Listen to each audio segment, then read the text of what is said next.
good morning and welcome to our live talk program. This is Lloyd Grove here, your host on Revive Reform Radio, doing our live talk program, covering motivation on this year, Monday, Rise and Shine and Give God the Glory. And today I'm looking at the topic, having what is valuable in your life, having what is valuable in your life. Welcome again and thanks for being with me here. Let us pray. Our Father who art in heaven, I thank you for your word and the blessings of this day. I pray that you may be with us as we study together. And may you bless my mind and those that are here for Christ's sake. Amen.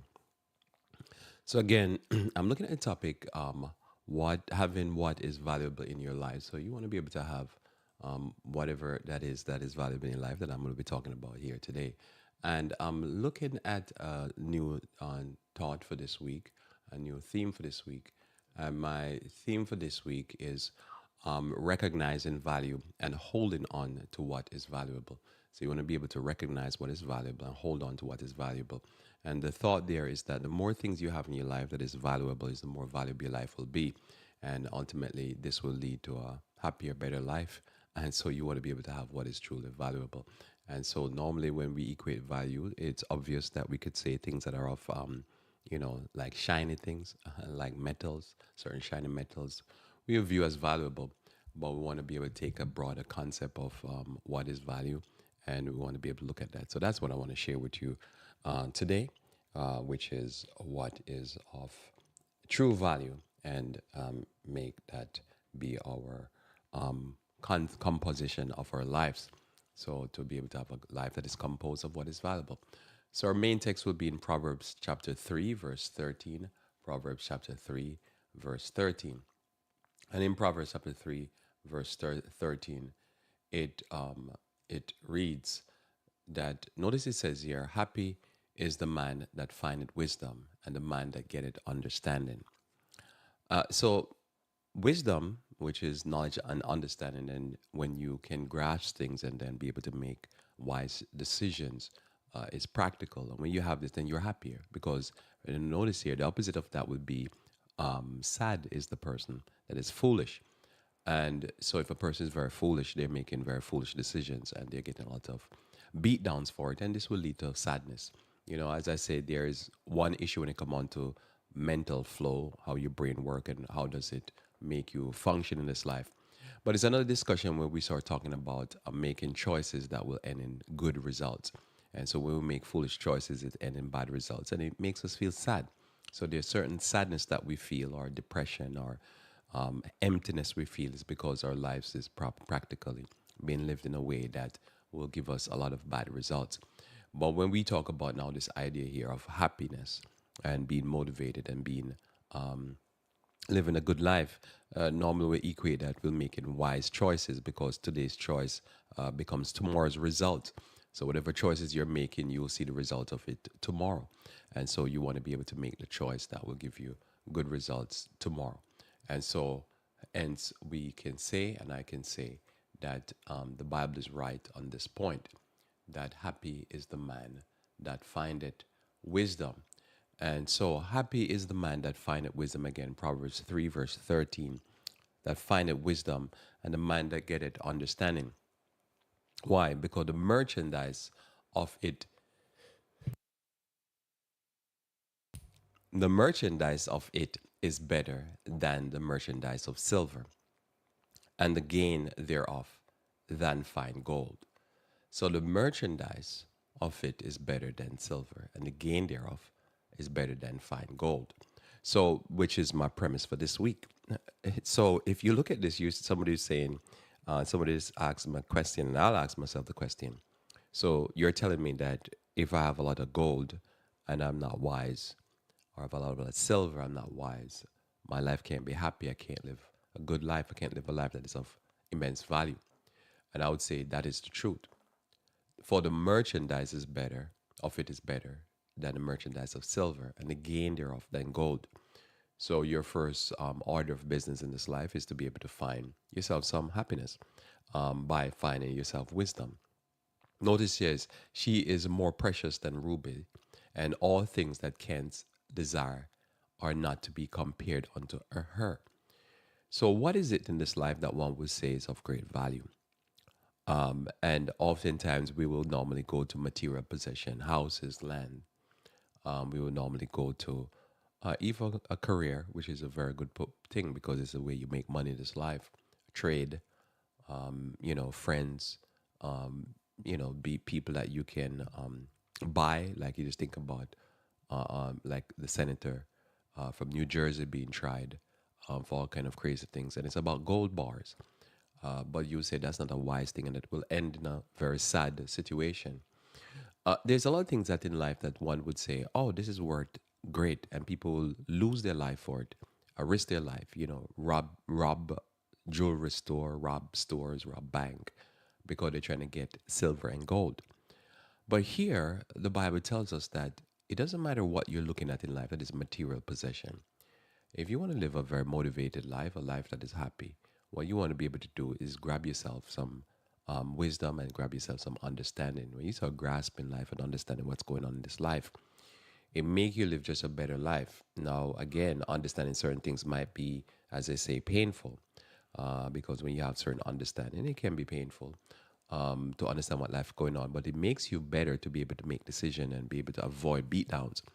And when you see a person going through a lot of beatdowns, the obvious thing is that it's not a lack of money they have. It's not a lack of rubies and pearls and golds and diamonds. Their problem is just simply that they're not having any wisdom. They can't make good decisions that are going to make them make the best choices that will end in a happy life. So I equate a lot of time when people say they're depressed, I'm just equated to be they're making a lot of foolish decisions, or they have a lot of fools or dummy people around them that are making this bad decision that's gonna hurt. You've seen it before, where somebody say, "Oh man, that's gonna hurt," and they make the decision, and you feel sad for them because you realize, oh, they're gonna get a lot of beat down for that. So over the years, I've come to realize that value, what is true value, is not really understood by most people. They understand value from the point of view of probably an entertainer. But you show me a person that's an entertainer, you show me a person that gets a lot of beat down. For the most part, most entertainers just live terrible lives because they might have some value in the sense of the ability to make money with whatever talents they have, but they don't know how to make choices, and that will end in happiness. So notice he continued talking about wisdom. He says, length of days is in her right hand, and in her left hand, riches and honor. So length of days. Why? Because, as they say, you see a person making a choice, and you say, man, I think they're risking their life. You see, every so often I'm in a location where I see a person riding like one of these dirt bikes in a city area or in a main road where there's cars. And a dirt bike is not made for that, and it's made to be ridden with a helmet on. But you see a person riding it, and most of the time it's a younger person. And it's a person on the way to the casket and to the grave. And if they lucky to go through that period of time and they live and not come out maimed, they're lucky, so to speak. Probability are against them. But you see that, right? I've seen people riding like a bike, motorbike now, just a regular street legal motorbike without helmets. And I always think, wow, because their margin of error is very thin. They cannot make a mistake because if they make a mistake and their head hit the pavement or hit a car, they're good as dead. But that's wisdom for you. That's just choices. And you see somebody come out and they have a damage later on. And I've worked in environments where I'm dealing with people who are severely disabled because of some accident. And when you find out the accident, you find out, oh man, it was just being young and dumb. And so that's why they say a wise man never desire to be young again. Because when a person is young, they're going to make some choices that are going to hurt and it's going to cause pain. So over the years, I've dealt with people who are depressed or feel like their life is empty. And I've realized that one of the things that they're missing the most is value. One of the most important things, firstly, we start here, that one must have so that one doesn't have a depressed life and have a life that feel empty and feel like there's no value in the life, is one must start with wisdom and understanding. But it's hard to sometimes come with wisdom and understanding when you're young, because when you're young, you're trying to learn, and it's unless you're taught by someone real quick, it's hard to understand why would I make that choice, because you don't want to get broken bones. As much as you want to avoid broken bones, if you can, you do. If things happen out of our control, but as long as it's in your control, you don't be doing dumb stuff that cause you all kind of maiming and disability and stuff like that. There's a lot of people are disabled and suffering for the rest of their life because they made a young, dumb decision. So when he says length of days is in her right hand, so again, wisdom is always equated to a female, because that's we're going to talk about it in a little bit. So length of days is in your right hand, and in her right hand, and in her left hand, riches and honor. So wisdom, as I said before earlier, many times, wisdom can get you riches and honor, but honor and riches cannot get you wisdom. You see how that goes. So this is why you can see all the time you find people in business, multi-millionaire, billionaires, people who are even religious leadership, people who are Congress people, senators, MPs, Minister of Parliament, if you're in a British type system, whatever it is, that get themselves out of dishonor. No, they had the honor, they had the riches, but they did things that are just foolish. And that foolishness gets them out of depression for the rest of their life. They have to live with that. They lose it, so to speak, because they got greedy for money. So it's more important to get that value. And the most important value here we start with is wisdom. Because when you have that value, it is affecting your all your days of your life, every day of your life. You're trying to make decisions that tomorrow you'll be able to face the results of. But when you're foolish, and even if you're old and foolish, young and foolish, you see it all the time. People make choices, and the choices end in some bad results. So length of days, it extend your life, because there's things that we eat, there are things, the way we behave, the way we sleep, the water we drink, all that is just wisdom. And that's important. One thing I'm going to talk about probably later in the week is that, I don't think I'm going to talk about it today, but God made the world by wisdom. When you start to understand that construction, laws, rules that governs our bodies, governs our minds, are actually principles. Some of the principles can be studied, figured out, and captured and duplicated to invent something. So when you understand the body, even simple, just drinking water, and keeping yourself hydrated. I didn't say juice, I say water, is wisdom. Somebody say why? Because it's just wisdom is just knowledge and understanding, and how you make a choice. It's a choice. You just understand, oh, the body needs water. So because the body needs water, you just drink. That's wisdom. Wisdom is very simple. But when you do that, what happens? You're getting good results from it. So everything in life, if you want to be happy, as I said, matter of fact, if you want to be happy, and you want to keep your brain nice and happy, you need to keep hydrated. So you see, wisdom is very simple in my mind. Wisdom is as simple as just drinking water. Wisdom is simple as keeping yourself healthy. And so it's life extension, because the opposite of that is when you see a person doing foolish things like taking all these drugs and eating genetically engineered food and all these people, Kevorkian, mad scientist, Frankenstein stuff. You realize, oh, that's foolish, because that makes no sense scientifically. But somebody said, Lord, it's advanced science. Yeah, but it makes no sense scientifically. So that's, you see, as wisdom. You see, wisdom is just the knowledge. You get knowledge. You say, okay, what are they doing there? Oh, these people are crazy. And then you say, okay, my understanding is that they're crazy. And so my choice is that to avoid these crazy people and what they produce. That's wisdom. See, it's very simple. Now that length in my days. Now you watch people out there that are foolish. They're either ignorant, so they don't know, and they go out there and eat that Frankenstein stuff. And then they get all kind of diseases, and you say, oh, they're foolish. That's what you get. And then they're depressed because they're diseased. And you say, oh, you see, so depression is practical. You see, you do stupid stuff and you get stupid. You know what they say? You play stupid games, you win stupid prizes. So, oh, okay. And I always say this, and I say it again because I think it's very important. Is wisdom. You go into certain communities that are more educated and more affluent, and you see health food store. You see things like Wegmans, Whole Foods. You see more organic stuff, and you go to a poor neighborhood, and they have food deserts. People are unemployed many times, sometimes underemployed. They're not doing backyard garden because probably they live in a tower, a concrete jungle. And if they have availability of land, they don't understand what to do with the land. But they don't realize they're eating every single junk that come in from the fast food industry is the cheapest stuff. So you see, when you have wisdom, you like say, wait a minute, this stuff you wouldn't give it to your dog because you killed the dog. Why are they feeding me this? See, wisdom is, oh, I shouldn't eat that garbage. But you see, the no knowledge, when you have no knowledge, you don't have no understanding of what's going on. You eat every garbage that they send to you. And you're not thinking, wait a minute, but they're not feeding themselves that garbage. Why are they feeding me that garbage? And so you see, that's wisdom. So wisdom to me is simple because it lengthens your days. Just understand what that just says. Could revolutionize any ghetto, any trailer park, any where there's poor people, whatever you want to call it.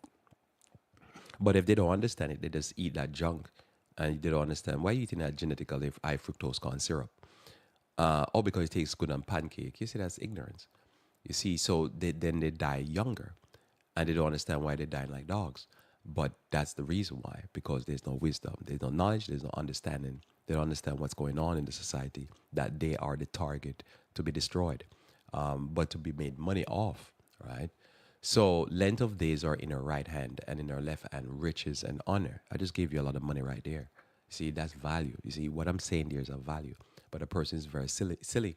They wouldn't see the value in that. You see, this is what we're dealing with here. Notice here, her ways are ways of pleasantness, right? And all her paths are peace.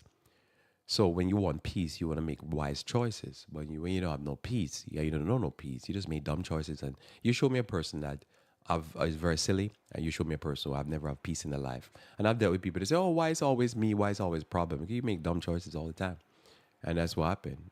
The choices you make today is going to beat you tomorrow. As I say, diet, lifestyle, your choice of friends, your choice of church, your choice of spouse, your choice of stuff. Just keep going on and on. Your career, everything you're doing is as if you're not taking knowledge and try to understand that knowledge and then use it to make a decision. And you're just going through life, and life just happened to you. You're like you really believe in evolution. You believe that life is by chance. Then it's just evolutionists are dumb people, because what it is, they think everything is by chance and accident. And no, this life is very structured. Everything that is going on right now in life is predicted by the Bible. And if you don't believe that, then you're just being silly, you know. So this is the reality of life. And so if you understand this, I've met many people, and they say, "Oh man, my life is always so hard." I'm like, yeah, because you just always make dumb choices. You don't never try to exercise wisdom or understand wisdom or get knowledge so you can make choices. Show me a depressed person, show me a very silly person, and that's how I look at life. Show me a person just always moaning and crying, and show me a person who's very silly and reject knowledge. They would never do taste and see. You think about that, right? There's people, oh, that's an acquired taste. That's a person gonna die. They have some cancer or stuff like that. They're very silly. Oh, it's acquired taste. Of course, everything is an acquired taste. But people are very silly. They're scornful, and they never want to try anything and get out of their wherever they're at, whatever hole they find themselves in. But we don't do that. What we do is that we explorers. We want to be able to explore. We like call it Christopher Columbus. So notice here, she is a tree of life. Now, what is a tree of life? The tree of life is something that when you partake of it, you live. Notice here the emphasis on extension of life. Because the tree of life was something that, per se, we wouldn't live forever without the tree of life. You see? So every time you partake of knowledge, understanding, and wisdom, and you start exercising wisdom, and you start learning from wise people, what it is extend your life. In I've been talking now for 90 minutes, and in 90 minutes I've given you so much life extension. I'll tell you what not to eat, how to live, and stuff like that. Not in detail, but something. Everything we talk about that is wise is just life extension. Foolish, whatever. I always go back to this thing because it's a profound thought that's always on my mind. Is that, as I say, you go to the places that have the least educated people, the most oppressed people, that is being controlled by another people, and you show me people with diet, lifestyle, and choices as dumb choices, and they don't see that the man, so to speak, whoever that man is, the boogeyman, who is keeping them oppressed, is feeding them. And so they're duped, and they don't get it. But yet normally the man also keep them less educated. So the least they educate, they don't know what's going on. So they're being bludgeoned and beaten and hogtied and beaten all the time. And they don't understand why.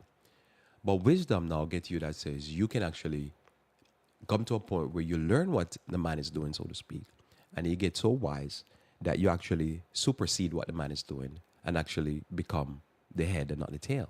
This is what the Lord can do for you when you accept wisdom. Never accept evolution. Evolution is from people who are trying to oppress you. And they're trying to tell you that everything's by accident. Nothing is by accident. Everything is by structure. You know, you don't eat the food you eat just because. You eat the food you eat because somebody want you to eat it. And so you have to figure out the food that you need to eat.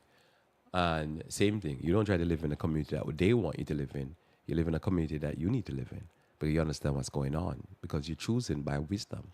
Notice here, her ways are ways of pleasantness, and all her paths are paths of peace. She's a tree of life to them that lay hold on her. What? You lay hold on her, and all of a sudden you have life extension. And happy is everyone that retained her. I didn't even think about talking about this, but I said this. I was watching a piece a few weeks ago, and they were talking about how they disproportionately arrest people that of color in San Diego. And they were in San Diego, California. So they were interviewing the police chief, and he said, really, it's the community that decide how they want to be policed. And so the community write the directives, and then they carry it out. He's basically saying, from what I'm gathering from his direct speech, that he's not the one that makes up who gets pulled over and searched, because that was the issue. The issue was about searching cars, and the police have a directive to, if you, to tell you, come on your car, I want to search it, because they're looking for a hit, probably drugs, whatever, guns. And he says, really, it's not us, it's the community write the rules, and then we just carry it out. We're just, a tool of the community. So then the community have to decide what we do. So what I've learned over the years, talk about wisdom, is that when you understand that, you say, okay, but is it the whole community is being pulled over? Or is it if you live in certain parts of the community? You see, I don't have the answer for that. But I'm just saying, see, for me, the moment I watch that, I don't sometimes do no more investigation. Sometimes I do. Sometimes I say, wait a minute. Because if a black person is living in certain neighborhood in the community, do they pull them over at the same rate as if a black person live in the hood in the community? Because every place have its hood. The poor, as Christ says, will always be with you. And if certain people who are oppressed and are oppressed and they live in certain neighborhoods, do they get pulled over more? What is that the directive? Pull over people that probably in this zone. You know what I'm saying? And so that if that's the case, then you start to think, okay, so I can't change the community because the community leaders are the ones that are trying to keep me down, so to speak. Oh, and just for clarity, he said in the piece that if they pull over 10 people, it don't matter where they're from, there's the percentage of probably who carrying drugs or whatever doesn't change. So the issue is if he had to pull over just equally, he would get the same hits from all communities, but it just happened he targeting one community because there's a bias, right? But that's what oppression is. So wisdom would tell me then, if I can't change the police community, the police directives, probably wisdom would tell me, probably I need to figure out how to get and live in that community, that part of the community. Because when I'm in that part of the community, I'm not affected. It would be the same thing if you live in like southern Chicago. I would tell everybody in southern Chicago that you need to figure out how to move to northern Chicago. I know I've never been to Chicago. So I just always hear South Chicago is where all the shooting. Because if I'm in an area where my chance of getting shot is increased dramatically, or being in an environment where shots are always fired, then wisdom would tell me I need to move out of that area. You see, that's wisdom for me. It's very simple. It's just knowledge. I have knowledge. And things in life, as I say, you can't worry about things you can't change. So I just, somebody hear me, I'm never griping about anything per se.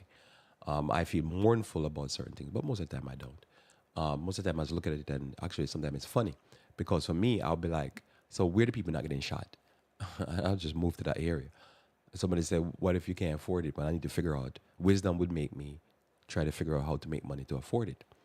Or how to find somebody in that area, renting a room or whatever. I prefer to live in a room in an area where I'm not going to get, my likelihood of not getting shot. Because remember now, wisdom is life extension. And this is the type of value that you want to keep in your life. So wisdom is life extension. So you're doing everything you can to extend your life. Remember, as Christians, we believe that we can die as martyrs or die just a regular death, accidents, whatever. This life is not forever. But as long as we live, our intention is always to extend life. That's to me is my point, and whatever it is. Until, as I say, I kick the bucket. My purpose in life is to extend my life and extend it until I can't extend it anymore. And then that's it. God has to deal with the rest. Only God knows how long I'm going to live for. So for me, wisdom is like when I see pieces like that, I'm like, I ain't living. Somebody say, well, I need to live. I ain't need to be among nobody. I have no, what they call it, no faithfulness or fidelity to any group, any place. We're like, who am I? No faithfulness to anything. I'm faithful to myself, so to speak, and to whoever is faithful to me, and that's about it. So I wouldn't have no faithfulness to Southern Chicago. Black people are not from Southern Chicago; they're from Africa. So why would you have faithfulness to Southern Chicago? I'll just move out. I move to Northern Chicago. I'll just find where they're not shooting. I'll go to where they're not shooting. You see, that's wisdom. Right there, I don't know how much money I just gave you. I gave you a lot of money right there. That's wisdom right there. And so, no, she is a tree of life to them that take hold of her. See, that's value. So that's my topic again. Having what is valuable in your life. The first thing we want to have is wisdom, and we want to take hold of it. Because when we take hold of it, we live and not die. Does that make sense? If I see certain people, and as I say, they're eating certain foods and they keep dying of cancer, wisdom tell me I need to stop eating that food because the likelihood of me dying of cancer is greatly increased. Somebody say, but Lord, you could still die of cancer. Yes. From head to toe, I could die of cancer anywhere on my body. But I'm going to try to do whatever I can to decrease my chance of dying of cancer because I'm not in a hurry to die. I don't want to be depressed. So I try to do things that make me not depressed. And I've learned over the years, I'm quite happy. Why am I quite happy? Because I don't do dumb stuff. And if I do dumb stuff, then I try to learn quick because I learn from hard knocks, just like you. And so when I get a hard knock or a beat down, I was like, oh man, that's very painful. I'm going to try not to do that again. And most of the time, I don't get it right the first time, but I keep trying. And sooner or later, you get it right. So just keep trying. And happy is everyone that retained her. So you want to retain wisdom. You want to retain in your life things that's going to make you happier and things that's going to bring value to your life. So somebody said, Lloyd, what if I retain silver and gold? Well, that's a good thing too. When you make money, you want to be able to do everything you can to keep it.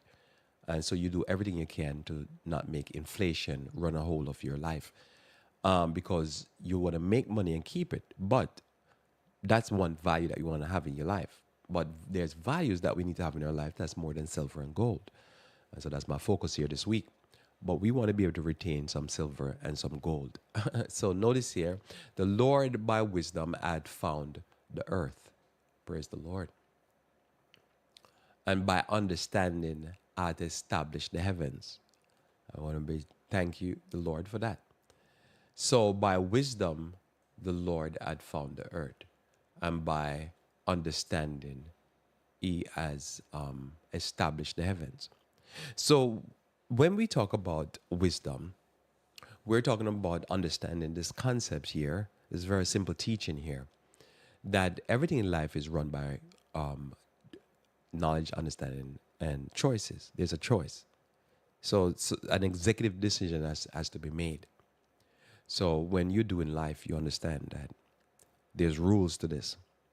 And the moment you understand that there's rules to this, that God has created everything with rules, then you just work with the rule. Does that make sense? In other words, wisdom is as simple as if it's 28 degrees outside, it is too cold for you to dress without some padding, some insulation. There's just a rule to it. Why? Because your body burns at 98.5 degrees, and anything below freezing where water could freeze is definitely too cold for you. And especially wisdom means that you'd want especially your extremities or your head, your trunk of your body, or all of that to be covered because your body cannot take that level of cold. Wisdom is simply that. Now, what is wisdom? I read it to you again. We understand that the Lord created the earth by wisdom. There's rules to this. And that if you understand these rules, you understand that wisdom is. It's just simply a matter of process. It's not anything to do with you personally. Many of these decisions we make in this life is not personal decision. It's just understanding the rules of the game. And you understand the rules of the game, and that's all it is. Some of what I say might, I even think of sometimes offend people, but there's no need to be offended. Nothing I say here, I'm trying to offend you. I'm just trying to talk about the rules of the game and how the game is played. You can't change the game sometimes and the rules of the game because you didn't create it. But since you're in it and you're forced in a game that you didn't choose to, which is life in general, just in general, then the better you understand the rule of the game is the better you can function. So I just told you one of the simplest rule of the game. Our body needs room temperature at 78 degrees. Our body burns at 98.5. Somebody said, why is that so important to you, Lloyd? Because it is important because I want to know what is the rule of the game. So I want to know what keeps me comfortable. What is my comfort? And what becomes too uncomfortable and what becomes something that I need to really pay attention to. So anything below 32 degrees, I need to fix that because my body cannot handle, even though it's emitting heat, that's too much heat for it to make up. And I'm gonna probably get sick, or it's gonna cause me some pain and suffering, some cramping, whatever it is, if I freeze up. It's just the rules of the game. Yeah, we have fluid inside of us, and a fluid, we can get frostbite and stuff like that. So that's simply wisdom. We just want to retain that in our lives. This wisdom, understanding, we have fluid inside of us. We can get frostbite. And so we can't expose ourselves to too much cold. We have to bundle up, or we have to get some heat outside of us in our home. That's simply wisdom. By his knowledge, the depths are broken up and the clouds drop down the dew. So we can understand that knowledge. Why do I need to know that? Because I need to understand that sometimes the clouds are broken up and the clouds drop down, not only dew, but rain. And sometimes it rains until it floods. So for me, I don't believe in living with flood zone, right? And if you live in a flood zone, then you have to understand it's a throwaway property. It can't be a property that you think you have too much emotions to it, because you understand the rain will come and the creek will rise and will blow away the house or wash away the house. So wisdom is just simply, well, if you live in a flood zone, then understand you're in a flood zone. Don't become too attached and prepare to swim, or actually learn to swim. That would be wisdom, right? So it's the same thing when it comes on to life. And so you do life and you understand where you're at, where you're located, what's your surrounding, what's going on, because you have choices to make. It doesn't mean you can't be in a certain location. You shouldn't be in a certain location and don't understand your choice. And you have risks that you have to take, a risk that you decide not to take, or whatever.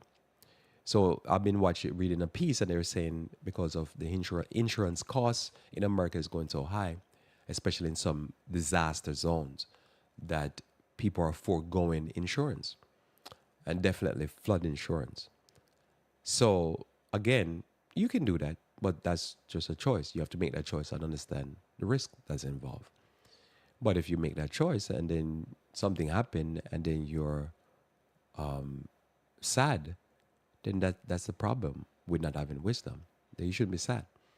But if you're in a zone that is a disaster zone and you say, I'm not going to go with no insurance, homeowner's insurance, for the risk that is involved, then, if you're sad about it, if something bad happened, and I'm like, why are you sad? Like, you shouldn't be sad. You understand you made a choice, and this choice, I would believe, is a foolish choice, but it's your choice. But if you made a choice, you say, Lord, no, I calculate. And I say, what's the calculation? It's a throwaway property. I can lose it. Then I say, okay, I understand. You're not going to waste money into a throwaway property. And I get it.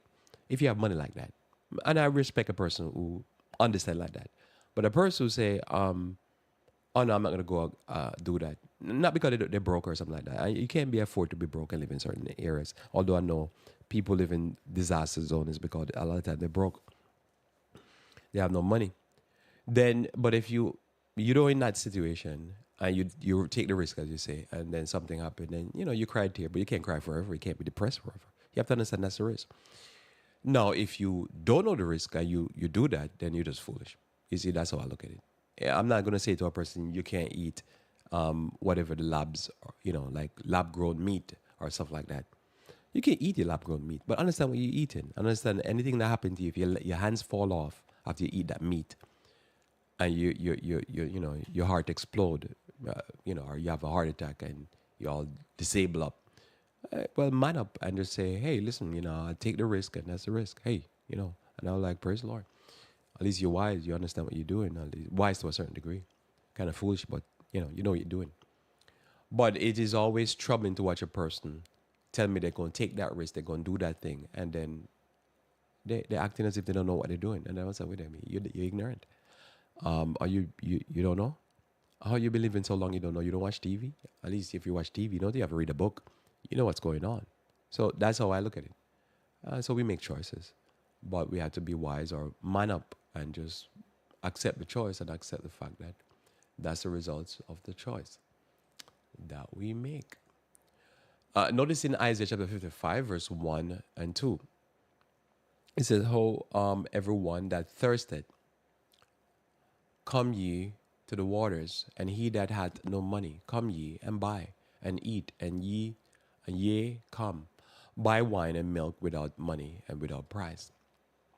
Wherefore do you spend money for that which is not bread, and your labor for that which satisfy not? Hearken diligent unto me, and eat that which is good, and let your soul delight itself in fatness." So somebody said, Lloyd, come on now. How can we buy bread without money and without price? How is this possible? How can we buy and satisfy our soul with fatness? You see, I've described to you in a few minutes there, for half of what I need to talk to you here about, half the time. How? So when you have wisdom and we making choices because you have this, see, choices mean that there's A, B, C, D, E, F, and could be even G. But without knowledge, you don't understand your choice. If you're going on the path and you just know one thing, one thing and one thing only, that time you're ignorant. And you just don't know. It's one thing for you to know and do. It's another thing for you to do and don't know. So you're not even foolish at that point. You're just ignorant. And in this life, you don't want to be ignorant. And so when we have some knowledge and understanding what it is we're doing, we have the information in front of us for us to make choice. But if a person tell me that they don't understand or they never learn about A, B, C, D, E, but they're making a choice, that's not a choice. That's just, you're just brainwashed and you just don't know it. You see, you have to learn the other argument. In other words, like if you listen to me here, and as I mentioned, evolution, because I'd studied enough to know what he's talking about. I've sit and listen to people who 100% I believe in evolution. Professors, different people. I've watched their material, sit personally, listen to them. I took the information in. So, but I studied creation. So somebody hear me and they might think, oh, because probably I'm not a professor. Well, I pay attention to the material. Very much so. So I'm making a choice between A and B, you see? And then I've listened to agnostics and people don't believe none of that. And our people believe in some elephant, that the elephant is holy. Our cow is holy. That's what it is, a holy cow. So then I'm making a choice based upon, some information. But if I'm making a choice and there's only I have one set of information, then that's not a choice. I'm ignorant. I'm just making. I'm not doing anything. I'm just going by what they taught me, or spoon feed me, or force feed me. So when we have wisdom, is that we can partake of fatness, because fatness would mean, right, come to the concept of abundance. There has to be an abundance for you to partake of. And so when you have that type of value in your life that you can, to me, make value out of nothing, that means you have some skill, some knowledge, some understanding. You see, when I look at look at the ghetto or the trailer park or stuff like that, and I look at a person living a certain way, and they'll say that they live in an empty life, not just materially empty, but socially, mentally, spiritually empty. That tell me that they don't have a lot of options. They don't have knowledge. When you have a certain amount of knowledge and talents, there's no way man can keep you down. No way, nobody can keep you down. If you look at this idea of wisdom, when you have wisdom, is more precious than rubies, and it will get you rubies and diamond and gold. One thing can get you the other, but the other can't get you it. So when a person, to me, the gospel is important, because the gospel will take somebody that has nothing and make him to be somebody. Because the first thing you learn in the Bible is that 6 days shall thou labor. You can't be broke. And you have that philosophy. The moment you open the Bible, you realize God created. That's knowledge, wisdom, and understanding. You start keep going, you realize that say, oh, okay, we're supposed to have a plant-based diet. Okay, keep going. You say that's a we there's demons out there or a devil out there trying to trick us and rob us and lie to us and confuse us with word salads and crazy things. Okay, so I'm keep reading. And then we okay, 6 days shall thou labor. That's where we come to. Okay, and there's male and female, and they make a couple. There's just wisdom right there. You just open the Bible, and the moment you open the Bible, you're just like, wow, man, that's life. And the moment you start living by these principles, your value financially start to go up. I'll talk about that tomorrow. And so what I realize is you can keep a person down if they have no knowledge, understanding, and wisdom. So you can buy that which is not gold without gold. And when you buy it and you have it in your life, your value becomes immense and it's to start to grow because you have something that most people don't have in this life. And you have something that billionaires oftentimes don't have. Somebody said, but how did they become billionaire? Hey, listen, there are a lot of people can become billionaires and millionaires by robbing people and stealing people at the industrial level. That's what they do it. They just do their stealing at the industrial level. In Haggai chapter 1, verse 5 and 6, Haggai chapter 1, verse 5 and 6, it says, now therefore, thus says the Lord of hosts, consider your ways. You know ye have sown and bring in little. You eat, but ye have not enough. You drink, but you are not filled with drink. You clothe you, but there is none warm. He that earneth wages to put it into a bag with holes. Where you have this kind of concept here, you see how powerful this is, right? And you've seen this kind of idea here. You want to be able to earn your money and put it in a bag that has no hole. You want to be able to, when you have knowledge, wisdom, and understanding, that you get the true value. The food you eat, you get in good value for the food. You see, it's like, for me, there's things I don't want to buy because I feel like I don't get enough value. But somebody said, well, it's cheap. Yeah, but it's no value. And I've seen things that are, inexpensive, so to speak. You have to pay some money, but it have great value to me because I see the value in it. You see, value is just you getting an understanding of what the value is, and you say, okay, this is of good value. This is a good. You hear people say this is a steal. You say, why are they saying that? Because they're saying, I pay $10 for something that's probably worth 100 because they see the value in it. I've sometimes drive around and I can look at a house and it's broken down, abandoned, but I see great value in the house. Somebody said, well, how do you see value in something that's broken down? Oh, because I don't see it as it is. I see it like how God see us, as what we could be, or what the house could be if it's fixed up. But somebody look at it, they don't see no value because they want to see a house that is already finished. Well, the house that's finished, the value is obvious, right? But when you have talent, you have skill, you have trade, you have a career, you have something, you can look at something and you don't see much. Somebody see no value, you say, oh yeah, there's value here. So when you look at life, it's the same thing. I look at life and I say, oh, so I want this life and I want to be able to make $100 and I want to be able to make my money go further. So how do I make my money go further? I make sure that when I buy something, I drink something, I get my money's worth. Because the value is there. Somebody said, what if it costs a lot of money? Yeah, but I don't want to eat cheap junk. If you're giving me a soda and the soda costs you 10 cents to make, and you sell me for $1, okay, you make good profit. But did I get $1 worth of soda? See, that's how I look at life. Show you again. If I buy a bread and it's white bread and it's fortified and I paid, say, $3 for the bread. I don't know what the bread go for anymore. But say I paid $3 for the bread. And I look at a whole wheat bread and it's $5. I believe you get better value from the $5 bread for your body. I'll deal with this on Wednesday. For your body, you get more value for the $5 bread than you get for the $3 bread.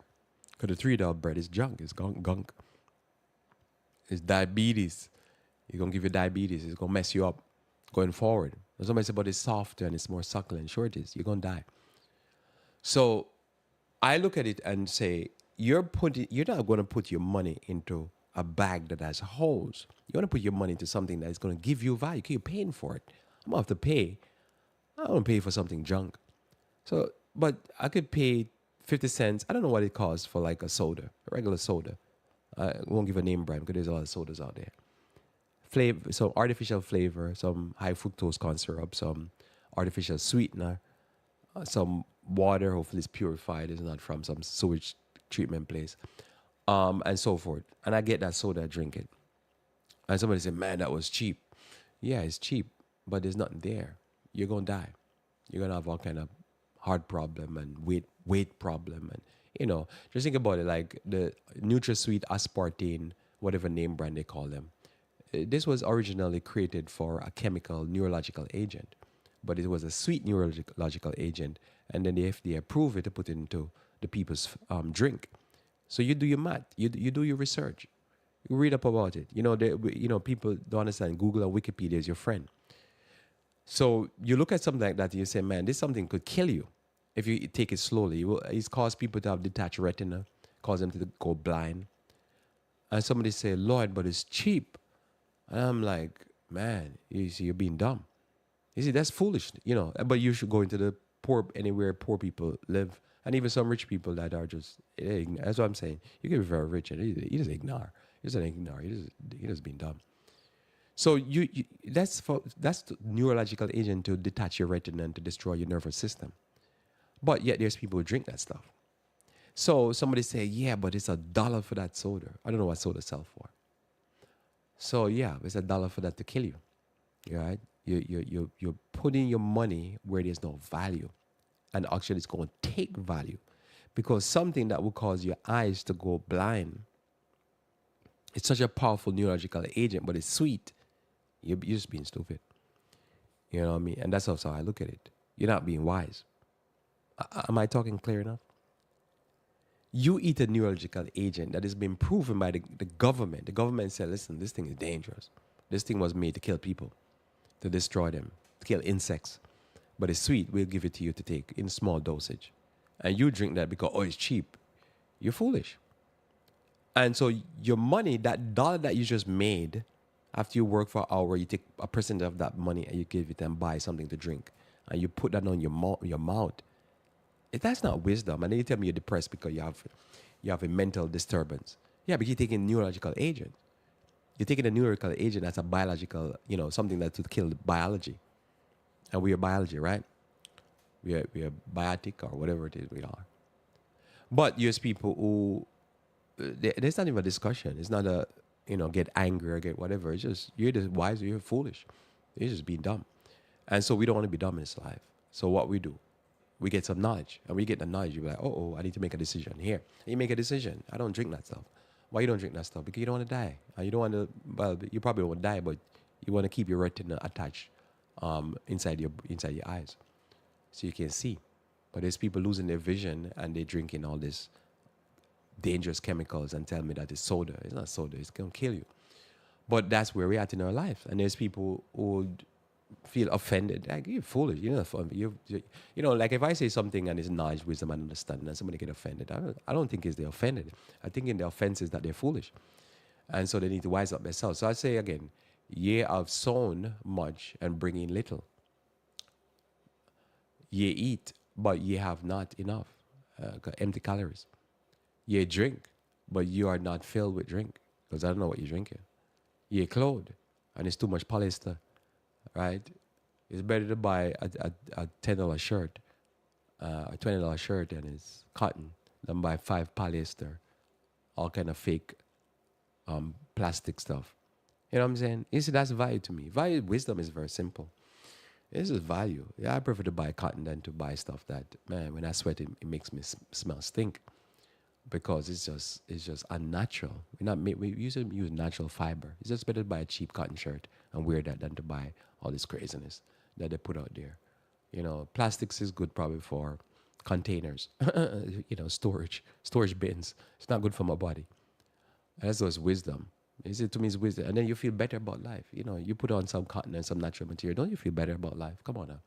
But there is none warm, or they clothe you, but there's none warm.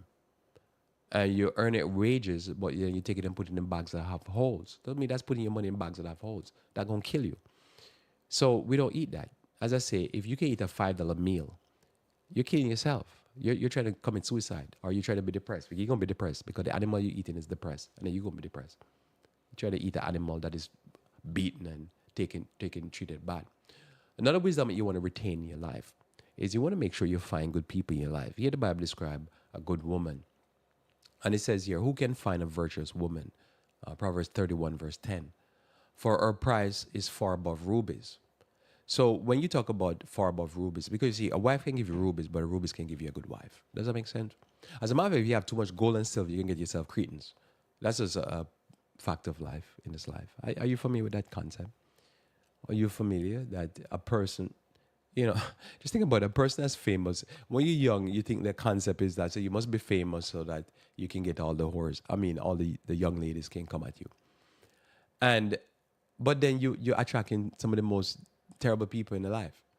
It doesn't make sense. Just think about life like that.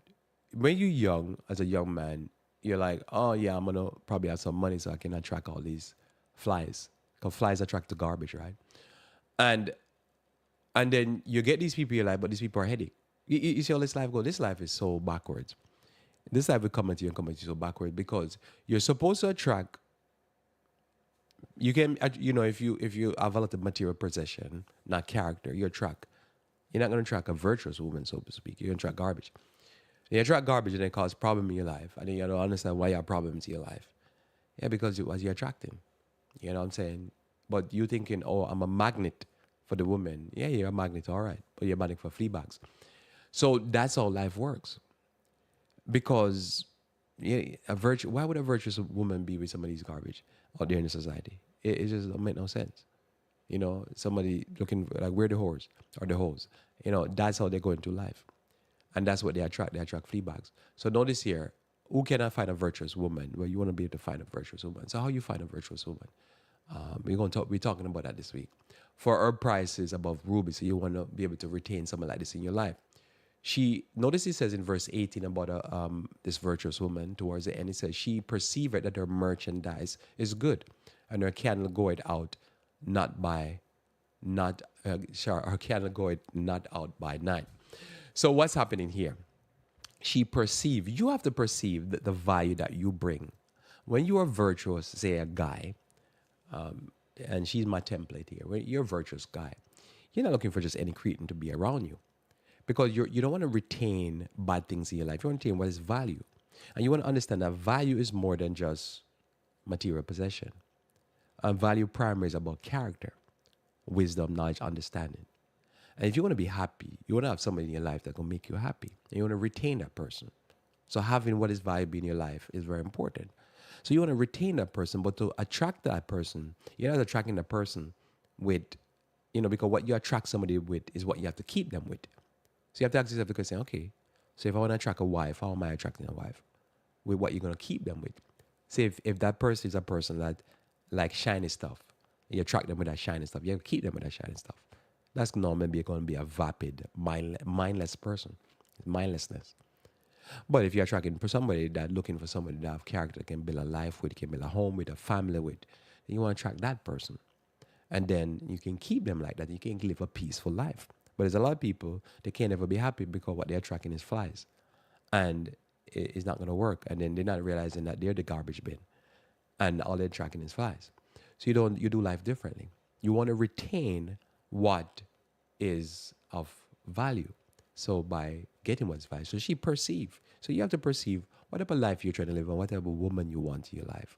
And then you go about trying to find that woman and try to attract that woman and try to attract her with what is going to be good life. You're trying to live a good life, then you want to attract somebody that want to live a good life. But somebody that's vapid and mindless, nah, you're going to be sad. Notice here, her children arise up and call her blessed, and her husband also, and he praised her.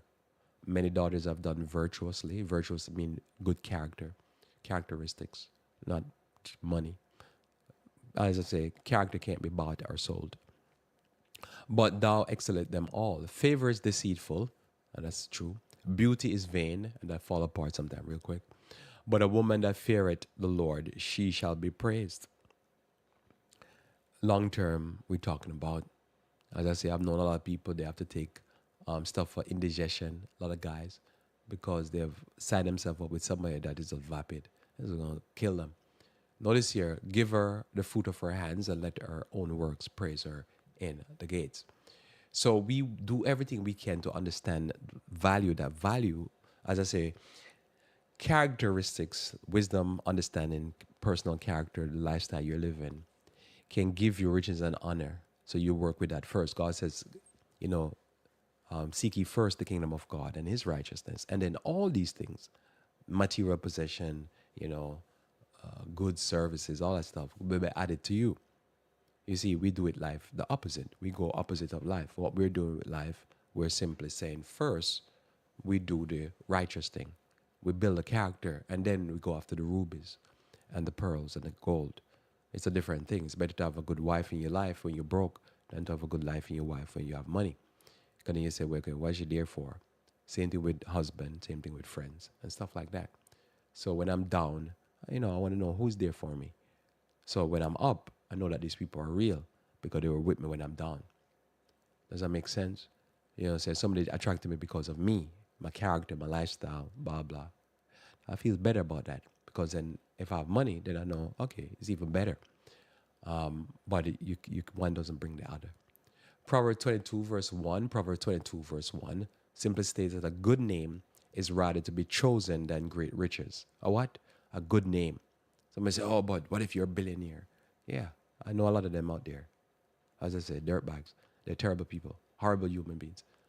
Met a lot of people. It actually, it's interesting when you're younger, you go, oh man, this person have this house or this car or whatever. And as you get older, you deal with some people who, man, they've done well for themselves financially. And it's so disappointing. It almost make you, at one point, it make me almost think that it's a very negative thing to have too much money. Because I'm like, man, these people are horrible human beings, you know? But when you grow up in life, you see life like this. Somebody say, oh, this is a first world nation. And then you see people just popping off, shooting themselves in the head. You'll be like, oh man, that's first world is actually a negative thing. You see how that life goes? And after a while, I realized, oh no, it's not anything to do with first or second world or anything like that. It's just to do with that you first gain character. It's better to be spiritual. You have to eat bread, but you have to be spiritual also. But it can be very negative because you're thinking the people that dying of the most depression and suicide and cancers and wars and famine and pestilence and all kind of spin tornado business are the people that have most money. And you say, man, it's like a curse. And you realize, oh no, what it is that says it's better to you can be blessed financially, but it's good for you to first gain wisdom and understanding, develop some character, have some morality. So a good name is rather to be chosen than great riches. Egyptian Pharaoh in the Bible story, he didn't understand this. And so to this day, most people don't understand it. They think in money, so they run their money, they do everything to make money. And then they're sad. They're not glad. So we want to be glad and not sad. Love and love in favor rather than silver and gold. So there's somebody in your life that love you, people in your life that love you and really appreciate you. It is better than silver and gold because you have seen it. Some of the most depressed people I've seen and some of the most sad people to observe, even in the news. I'm like, man, they're disgusting. Terrible human beings. People who have some of the most money. Very sad. Very greedy. Very have no character. They destroy the poor for money. You look what's going on in Israel. Those are some of the worst people you see on the planet. They're very horrible human beings. But they have money, somebody will say. They're the best. I'd be like, man, they're terrible human beings. It's sad to watch how terrible human beings. But somebody said, but they have so much money. Lord, look at it. Look at the money. I'm like, man, yeah, but they're disgusting. So notice here, Proverbs 23, verse 23. Proverbs 23, verse 23 says, buy the truth and sell it not. Buy the what? Truth. A lot of people don't understand the value of truth. This is something else you have to retain in your life. Buy the truth and sell it not. Also wisdom and instruction and understanding. So he said, listen, if you have the money, you better to lose that money by paying for truth, wisdom, knowledge, and understanding than to have everything in this life and have no wisdom. So there's more we want to talk about. So I want to talk about that this week. I said, definitely, in your life, you want to be able to retain what is valuable. You want to be able to recognize what's valuable. You want to be able to understand what's valuable and be able to hold it, secure it. When you do this, then your life will be so blessed. You want to be blessed in this life. So this is where you go about life. We're going to talk more about this week. Thanks for being with me here. Let us pray. Our Father, who art in heaven, I thank you for your word and the way that you have not only established the earth with wisdom, but that you have showed us the path to life, to true life, that we can lay hold on wisdom and have that tree of life in our lives, that we can live and extend our life, that we might really be a blessing to those people that we come in contact with, and that we can be a blessing and be blessed. May you be with us for this day, we pray for Christ's sake. Amen. Or I pray for Christ's sake. Amen. All right. Thanks for being with me here on Revive Reform Radio. Looking forward to talking to you again live tomorrow on Tuesday, where we talk about finance. Until then, I pray that you may continue to walk with the King.